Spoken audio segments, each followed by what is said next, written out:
mas mainit ito against dito. Alam niyo kung bakit? Ramdam mo yung init nito kasi nasa labas yung core niya against dito. Dito mainit din to kaso nga lang nasa loob yung core kaya hindi mo gaano maramdaman. Tapos ang sabi nila mas mataas daw ang amperahe nito against dito. Usapang transformer na naman. Okay? Kasi meron akong napanood sa isang video, sa isang nag-vlog na mas maganda gamitin daw itong EI core against sa may toroid transformer. Okay, usapang transformer ito alin ang mas maganda gamitin na transformer, toroid ba or EI core? Okay, meron tayong dalawang transformer dito. Ito ay EI core tawag dito. Balik tayo. May nag-solicit para sa basketball daw. EI core, ito, kaya nakalabas yung bakal niya. May letter E and then I ito na nakasalansan. Tapos yung winding nito is nasa loob. Okay? Ito naman, toroid or donut. Donut kasi minsan tawag namin dito. Toroid core na transformer. Ang winding naman ito is nasa labas. Yung core niya is round or bilog and then nasa loob. Okay, ang kinaibahan nila yung core nito or yung lata nito is nasa labas and then yung winding nito is nasa loob. Yung toroid naman nasa labas yung winding, nasa loob yung bakal niya or yung core niya. Okay, comment kayo dyan sa may comment section kung alin sa tingin nyo maganda gamitin.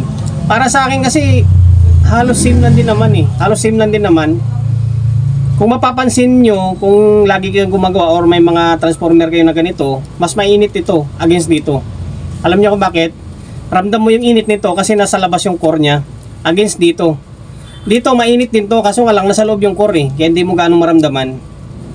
Tapos ang sabi nila mas mataas daw ang amperahe nito against dito. Siguro pa hindi rin ako sure kasi sabihin na lang natin kung parehas kalaki yung core. Parehas yung core nila kakapal, parehas kalaki. Siguro maaari parehas lang din yung amperahe niya. Nagkataon lang na dati kasi halos nakikita natin na transformer sa mga amplifier is ganito. EI core pa. Huli lang kasi lumabas yung ito klaseng transformer, yung toroid core na tinatawag. Alam niyo kung bakit? Mas madali kasi gawin ito compared dito. Mas madali gawin ito kaysa dito. Dito kailangan ng todo computation talaga against dito na minsan kahit di ka na mag-compute dito ikot primary nito, ikot ka lang ng ikot pag wala na yung bulb, pag wala na yung ilaw yung bulb mo, okay na, pasok na sa 220. Dito, hindi pwede.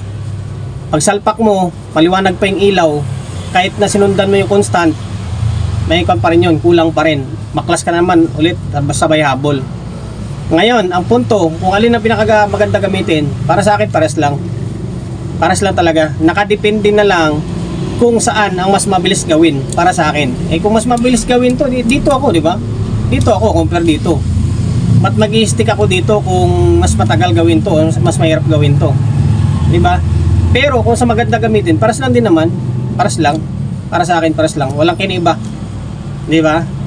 Mayroon lang taga siguro na mas favor nila ito, hindi siyempre ang iko-komento nila mas gusto nila ito kasi nga mas napupusuan nila ito kung favor ka naman dito, dito ka, di ba? Para sa akin hindi na kailangan pagdebatihan. Ngayon, sa mga master, comment na lang diyan sa may comment section kung sa tingin nyo, kasi ang pinaka point doon mas mataas yung amperahe nito against dito.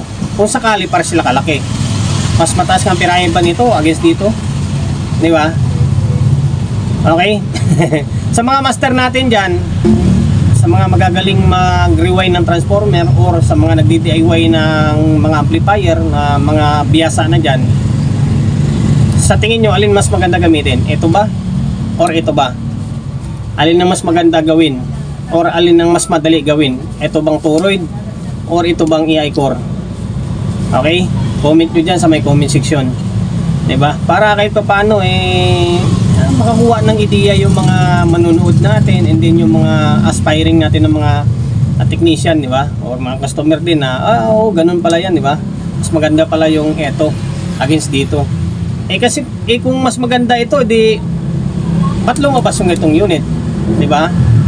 Mas maganda pala ito. Nagkataon lang talaga na mas madali gawin ito.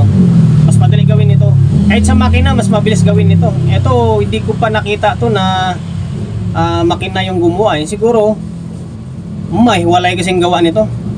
Siguro, mag-rewind muna ng winding nito, saka isalpak yung EI core nya. Sa mga expert, comment na lang kayo dyan sa may comment section para masagot ng todo. Pero kung ako tanungin nyo, Solid G, ano bang pinakamas maganda gamitin dyan? Para sa akin, wala. Halos pares lang. Diba?